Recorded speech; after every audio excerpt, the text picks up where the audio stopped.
Salut à toi, c'est Sab, bienvenue dans ce nouveau flashback. Alors dans ce nouvel épisode, on va s'intéresser au lien qui lie un artiste à son public, comment est-ce que ce lien il se crée, et comment est-ce qu'un fan peut tomber à un moment donné dans du fanatisme. Ça va être ultra intense, prépare-toi, on commence directement. Ça fait splash, fanatique me voit, ça fait flash. Alors concrètement en musique, t'as deux catégories de fans. T'as celle qui va te supporter en streamant, en partageant, en achetant ton CD, ton merch, qui va carrément créer du contenu à ton sujet, et t'as celle de l'autre côté qui va aller jusqu'à formater son état d'esprit et son mode de vie sur le tien.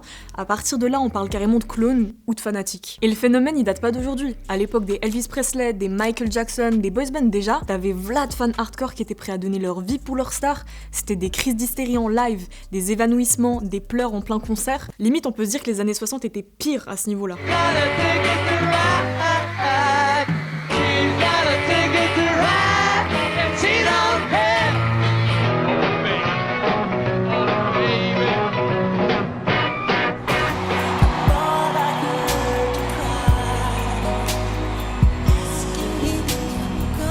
En fait, on parle souvent de fanatisme religieux ou politique, mais dans la musique, on a plus affaire à du fanatisme affectif. Le fanatique est matrixé parce qu'il surkiffe les valeurs que le rappeur prône et l'image qu'il dégage. Si je pense à Freeze Corleone, qui est l'exemple le plus marquant en France pour moi, il y a tout un délire un peu secret et conspirationniste qui plane autour de lui. On sait que dans ses textes, il aborde souvent des sujets un peu polémiques et complotistes. Du coup, tout ce mystère, ça fait fantasmer, et t'en as plein qui développent ce sentiment d'appartenance, comme s'ils faisaient partie d'un groupe limité de personnes qui adhèrent à tout ce que Freeze représente. Comme les fans de PNL qui en arrivent à calquer complètement leur style vestimentaire et capillaire jusqu'à ressembler à des clones. Idem pour la commu de Booba, les pirates. Tout au long de sa carrière et de ses embrouilles, même quand il était en tort, t'en avais toujours qui le défendaient comme si c'était leur daron. Si tu critiques un de ses sons, tu te fais défoncer par une avalanche de rapis. Du coup, on voit bien que le fanatique, c'est celui qui perd toute objectivité et fait preuve d'agressivité. Un rat-pi, c'est un fan de Booba, mais fan. Pas genre, ouais, j'aime bien, j'écoute un son, non, c'est fan de Booba. Moi, je suis sur le groupe légende de 9-2 Gang.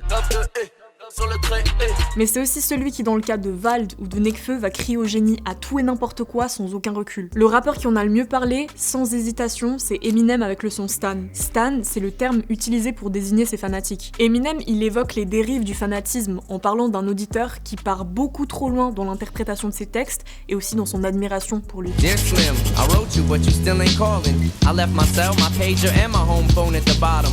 I sent 2 letters back in autumn, you must not have got them. There probably was a problem at the post office or something. Et plus la personnalité d'un artiste est forte, plus il se démarque, plus son influence est importante. À partir de là, le fanatique va carrément recopier ses comportements, son parler, sa manière de s'habiller, il va prôner le même discours quitte à se perdre complètement lui-même. Souvent tu reconnais un fanatique parce qu'il n'y a pas de juste milieu, il est même plus extrême que le rappeur lui-même. Mais du coup, est-ce que certains artistes font exprès de jouer là-dessus ?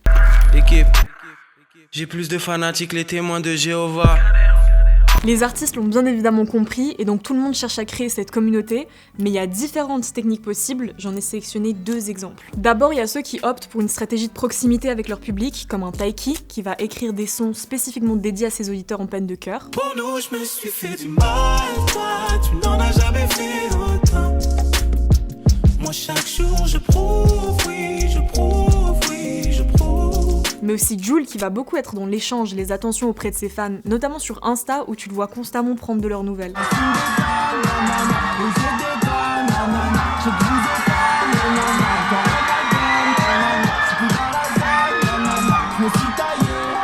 Ou encore Slimka qui a créé un club privé sur Insta limité à 400 personnes et ces personnes sélectionnées peuvent bénéficier d'exclus. Moi je veux rassembler, tu vois, les gens, je veux que... Ils en ont besoin, genre. Bah ouais, ils en ont besoin, bien sûr. Ils ont besoin d'être rassemblés. Ils ont besoin qu'on leur donne la force. Cette technique, elle joue beaucoup sur l'aspect privilégié. T'as l'impression de faire partie des élus, du coup tu soutiens encore plus. T'en as d'autres qui jouent sur une proximité mais limitée, ce qui crée un sentiment d'appartenance, mais sans être accessible pour autant. C'est ceux qui ont d'ailleurs le plus d'impact, genre des Freeze ou des PNL. Eux, ils jouent sur le sentiment d'unité via des slogans et des modes de pensée. Il y a évidemment QLF, que la famille de PNL, qui sous-entend qu'il faut taffer qu'avec ses proches, et équipe de Freeze qui fait secte. Finalement, on en revient à se demander, est-ce qu'un artiste qui joue avec ses codes, ce délire de proximité limite sectaire, c'est dérangeant, ou au contraire c'est du bise, et le fait qu'un auditeur devienne carrément fanatique, bah c'est indépendamment de la volonté du rappeur. Toi t'en penses quoi ? Les fanatiques le savent, s'il y a un doute on le décide. On va pas se mentir, l'idolâtrie c'est problématique et risqué. Le fanatique extrême, il est tellement convaincu que son artiste est parfait qu'il en devient intolérant voire agressif quand tu partages pas son point de vue. C'est le gars ou la meuf qui va défendre corps et âme son artiste même si on apprend qu'il a fait des dingueries. On a pu le voir il y a pas longtemps avec le scandale de Moala Squall qui avait été accusé d'avoir agressé plusieurs femmes, il y avait eu plusieurs témoignages, et en commentaire, tu pouvais toujours lire des personnes qui le soutenaient et le défendaient quoi qu'il arrive. Quand t'es fanatique, tu vois plus l'humain, tu vois plus qu'un symbole et t'oublies qu'il peut faire de la merde. Et c'est ce dévouement absolu qui est chaud et risqué, je trouve. Faut surtout pas oublier que c'est d'abord une industrie, un business. Quand un artiste il a terminé son taf, son album, lui il sort de son perso, tandis que l'auditeur il continue dans son délire. Il faut se rappeler que ton artiste préféré c'est pas quelqu'un que tu connais en vrai, tu connais juste sa musique et ce que lui décide de te montrer. On a fait un épisode grave lourd sur le sujet d'ailleurs, hésite pas à aller checker et me donner ton avis. Et puis qu'on se le dise, la majorité des artistes ont une mauvaise image de leurs fans trop impliqués. Si je pense à Nekfeu, de mon point de vue il a quitté les réseaux à cause d'une partie de son public en mode groupie toxique qui poussait le stalking beaucoup trop loin. Dans les coms des fans y'a un côté SM, je suis toujours le même comme Hugo TSR. Parce qu'il déforme les faits, paraît que j'arrête cet été, bien que pourtant je n'ai fait aucune annonce de telle. Mais toi du coup, comment est-ce que t'expliques que le fanatisme a toujours existé dans le milieu de la musique? Est-ce que tu trouves que ça sert ou au contraire ça dessert plus qu'autre chose un artiste? Dis-moi tout ça en commentaire. Et voilà, l'épisode est terminé, j'espère que t'auras kiffé. Tu peux t'abonner à la chaîne YouTube de Tataki, liker cette vidéo, partager, va t'abonner aux playlists qu'on t'a faites sur les plateformes de stream et nous on se retrouve très bientôt pour un prochain épisode. Ciao. Tu parles de moi on se connaît pas. Je t'attrape et je te laisse dans un sale état. T'es fan de Paris, t'es sûr? Est-ce que tu connais Paoletta? Des fanatiques qui font des faux débats. Bang, bang, faux départ. Arrête de courir, y'a un faux départ. Bref, redémarre.